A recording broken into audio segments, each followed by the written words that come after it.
पता है आज क्या हुआ? मैं बाहर गई थी। वैसे मैं यूजुअली अकेली नहीं निकलती हूँ और क्योंकि मुझे पता है कोई ना कोई बुला लेगा कि सोनल इधर आओ, मतलब कि इधर आओ बेटा, मतलब पूछ लेते हैं फिर। तो यही हुआ, मैं आज निकली।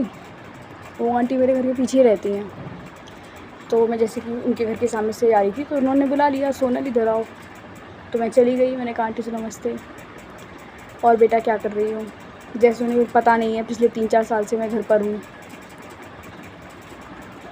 चलो कोई बात नहीं। अच्छा बेटा तुम कोट पहन कर कहाँ जाती हो? कहाँ जाती होंगी मैं कोट पहन कर? कुछ काम होता होगा तभी जाती होंगी।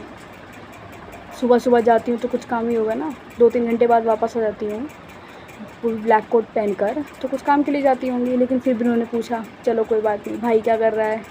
छोटे वाला भाई क्या कर रहा है? लाइक मतलब ज़रूरत क्या है आपको पूछने की? आप अपने बच्चों पे ध्यान दो ना। और ऐसा नहीं कि मुझसे पहली बार पूछा हो, मैं उनको जब भी मिलती हूँ तब भी पूछती हैं वो। ये तो मेरे से पूछती हैं, मेरी मम्मी से पूछती हैं, और वो नहीं, मतलब जितनी भी यहाँ पे औरतें हैं आसपास में सब। अरे भैया तुम, अब तुम्हारे पास अपने बच्चे हैं, उन पे ध्यान दे लो।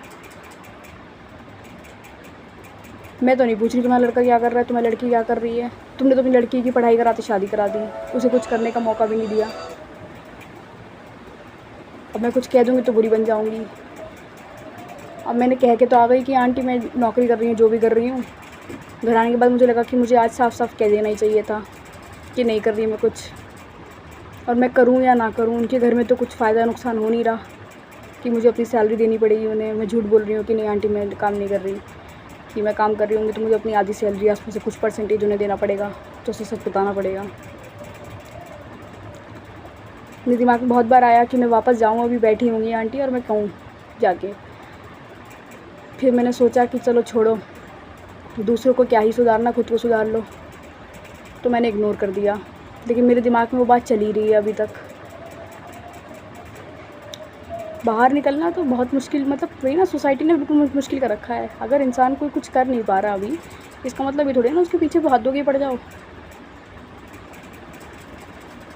हद ही हो गई है यार, जीने नहीं दे रहे। मैं घर से बाहर नहीं निकलती, मेरी आधी कॉलोनी को नहीं पता कि मैं यहाँ रहती हूँ या मैं कोई हूँ भी। जिन्हें पता है, जो देखते हैं जैसे मेरे पीछे रहती हूँ, उन्हें पता है कि मैं यहीं रहती हूँ। हद है यार, मतलब कि यार अपने पे ध्यान दो यार, दूसरे पे क्यों दे रहे हो? हम तो नहीं पूछते तुमसे कुछ, ना हमें जानने की कोई ज़रूरत है। और मुझे पता भी है अगर मैं जान भी लूँगी तो भी मैं कुछ नहीं कर पाऊँगी। मेरे आस पड़ोस की लड़कियों को लगता है, खैर छोड़ो, चलो वो तो बाद हम बात में करेंगे।